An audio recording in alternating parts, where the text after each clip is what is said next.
mubeza batubanjirije iyo ukwezi kwa Ramadani kwageraga ibindi bikorwa ndetse no gushakisha ilmu ndetse na za hadith babaga babiretseho gato yabarangiza bagahereza Qur'an umwanya bagasoma Qur'an cyane.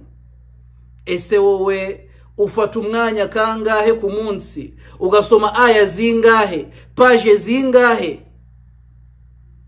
Akaraguba Islam aya mahirwe tuyafatirane kubera yuko ni benshi cyane bifuje amahirwe Allah tabarak wa ta'ala ni yabahereza. Turi mu kwezi kwa Qur'an, ukwezi kwimigisha. Nifuje kukwibutsa ibintu bitatu, ibyo bintu bitatu nurangwa nabyo nkuko byaje muri hadith tugiye kubona abagaragu ba Islam. Allah tabarak wa ta'ala ibyaha byawe byabanje ntago ari iby'umwaka cyangwa se iby'ukwezi, ahubwo ibyaha byawe byose byabanje Allah tabarak wa ta'ala azabikubabarira.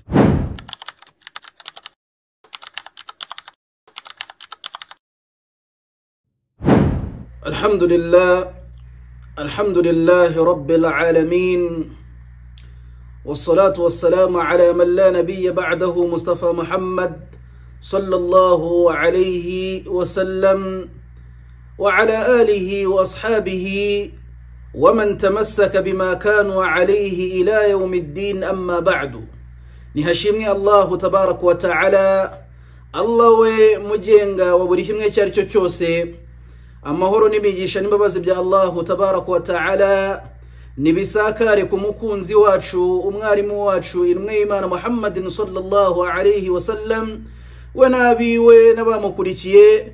Dusaba Allah tabarak wa ta'ala ko yakomeza kutugira abantu ba tauhid kugeza ijaza twisubiriza. Allahumma amin.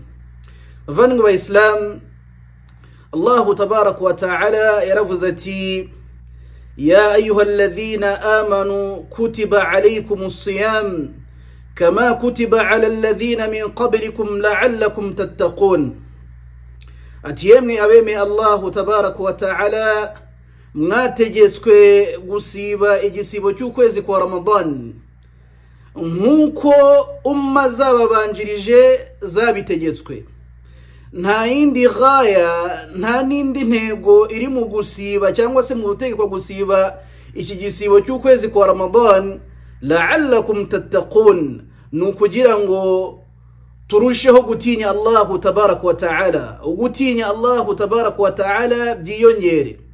Bavandimwe ba Islam, ugutinya Allah tabarak wa ta'ala ni nayo mpamba buriya umwemeramana yagakwiriye kurangwa nayo ndetse no gushishikazwa nayo, kubera yuko iherezo ryiza, ubuzima bwiza biri kuri babandi batinya Allah tabarak wa ta'ala, nkuko Allah muri Qur'an atubwira ati wal aqibatu lil muttaqin, ati herezo ryiza riri kuri babandi batinya Allah tabarak wa ta'ala, babandi barushanwa mu gutinya Allah tabarak wa ta'ala nibo bafite iherezo ryiza. Bagaragu ba Islam, bavandimwe ba Islam, turi mu kwezi kwa Qur'an, ukwezi kwimigisha.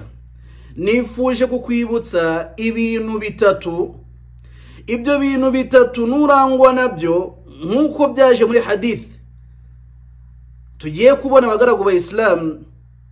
Allah tabarak wa ta'ala ibyaha byawe byabanje ntago ari iby'umwaka cyangwa se iby'ukwezi, ahubwo ibyaha byawe byose byabanje Allah tabarak wa ta'ala azabikubabarira.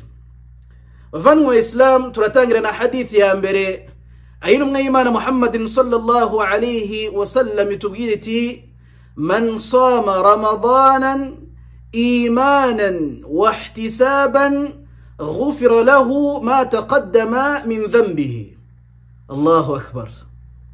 Bavandimwe Islam, ndagira ngo buri wese afate izi mvugo z'intumwa y'Imana Muhammadin sallallahu alayhi wasallam azumve neza, zibashe kumubera akabando kamufasha mu kuba yatunganya ibikorwa byiwe no gushakisha ibyiza bituma Allah tabaraka wa ta'ala amuhereza ibyiza by'abaranzwe n'iki gikorwa intumwa y'Imana Muhammad sallallahu alayhi wa sallam igiye kutubwira muri hadith. Intumwa y'Imana iratubwiye ati wa wundi uzasiba. Twamaze kubona yuko ari itegeko kuri wa wundi wamenye yuko kwezi kwa Ramadhani kwinjiye afite imbaraga atari muri babandi Allah tabaraka wa ta'ala yatweretse yuko hari impamvu zishobora gutuma umuntu adasiba. Twavuze yuko man sama ramadanan ni wa wundi noneho ufite imbaraga zo gusiba ukwezi kwa Ramadhani, agasiba ukwezi kwa Ramadhani. Si ibyo byonyine, imanan afite ukwemera Allah tabaraka wa ta'ala, yemera Allah tabaraka wa ta'ala, wahtisaban n'ibihembo by'ukwezi kwa Ramadhani kuri babandi basibye ukwezi kwa Ramadhani, akaba yizera yuko azabibona, ko Allah tabaraka wa ta'ala azamuhereza ibihembo byo gusiba ukwezi kwa Ramadhani. Ghufira lahu ma taqaddama min dhanbihi, uzasiba ukwezi kwa Ramadhani imanan, yemera Allah, wahtisaban ndetse anategereje ibihembo kwa Allah by'iki gisibo cy'ukwezi kwa Ramadhani, uwo nguwo Allah tabaraka wa ta'ala intumwa y'Imana Muhammad sallallahu alayhi wa sallam itugaragarije yuko Allah amubabarira ibyaha byiwe byabanje. Iki ni ikintu cya mbere bagaragu ba Islam, gusiba. Fatirana uku gusiba bagaragu ba Islam kigisibo. Turabizi yuko hari benshi cyane bifuje kuba uyu mwanya nabo bakagombye kuba bari gusiba bari kumwe natwe, ariko ayo mahirwe ntabwo bayabonye. We wayabonye, fatirana rero aya mahirwe uyakoremo ibikorwa byiza, uyakoremo ibikorwa byiza. Usome Qur'an. Zimwe mu mvugo z'abatubanjirije batwereka yuko mu beza batubanjirije iyo ukwezi kwa Ramadhani kwageraga, ibindi bikorwa ndetse no gushakisha ilmu ndetse na za hadith babaga babiretseho gato, yabarangiza bagahereza Qur'an umwanya, bagasoma Qur'an cyane. Ese wowe ufata umwanya kangahe ku munsi ugasoma aya zingahe, page zingahe? Bakaragu ba Islam, aya mahirwe tuyafatirane, kubera yuko ni benshi cyane bifuje amahirwe Allah tabaraka wa ta'ala niyo yabahereza. Iki ni ikintu cya mbere bagaragu ba Islam. Ikintu cya kabiri, intumwa y'Imana Muhammad sallallahu alayhi wa sallam yaravuze ati ومن قام رمضانا إيمانا واحتسابا غفر له ما تقدم من ذنبه. سبحان الله. كواهري مغسيبا نونه intumwa y'Imana Muhammad sallallahu alayhi wa sallam iratubwiye ati ومن قام رمضانا وawundi uzakora isala z'igihagararo mu kwezi kwa Ramadhan, agasari tarawih, agasari qiyamul layl, imanan, ibyo byose akabikora yemera Allah tabaraka wa ta'ala, wahtisaban ndetse anategereje ibihembo ko Allah tabaraka wa ta'ala, ghufira lahu ma taqaddama min dhanbihi, atuwungu nawe Allah amubarira ibyaha byabanje. Bagaragu ba Islam, ikintu cya gatatu aricyo cyanyuma bagaragu ba Islam, intumwa y'Imana Muhammad sallallahu alayhi wa sallam yaravuze ati ومن قام ليلة القدر إيمانا واحتسابا غفر له ما تقدم من ذنبه. الله أكبر.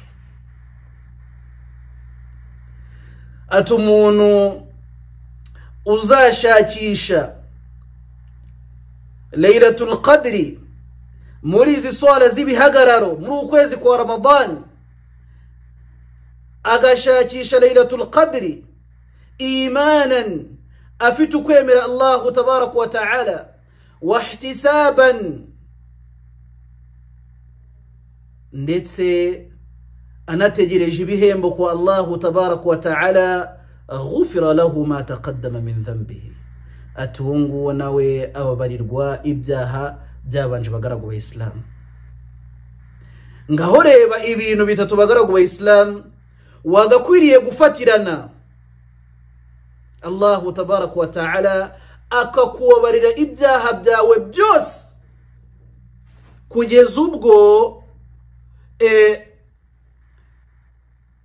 ibyaha byawe byose birangira ugasigarana urupapuro rwawe rw'ibyaha rwererana nta n'icyana kimwe kiriho ukamera nk'umwana mutoya ahubwo ibyiza bigakomeza kwiyongera abagaragu b'Islam bavandimwe b'Islam nidufatirane aya mahirwe twite ku gisibo cyacu twirinde icyo ari cyo cyose cyatuma twangiza igisibo cyacu niturangiza tuwe muri babandi bashiraho umukazo mu gusari qiyamul layl izi swala z'ijoro ndetse tunashakishe uburyo twabona Laylatul Qadri ibyo byose niturangwa nabyo Allah tabarak wa ta'ala nkuko bivuze abishimangira ku rurimi rw'intumwa y'Imana Muhammadin sallallahu alayhi wa sallam umuntu uzarangwa n'ibingi bikari bitatu Allah tabarak wa ta'ala azamubarira ibyaha byiwe byabanje bagaragu b'Islam reka dusabe Allah tabarak wa ta'ala ko natwe yadushira muri abangaba bazabasha kuba bakwitabira no gushira mu bikorwa ibingibi twibukiranyije kubera yuko ni ingenzi cyane kuri buri mwemera Imana bagaragu b'Islam wallahu a'la wa a'lam wassalamu alaykum wa rahmatullahi wa barakatuhu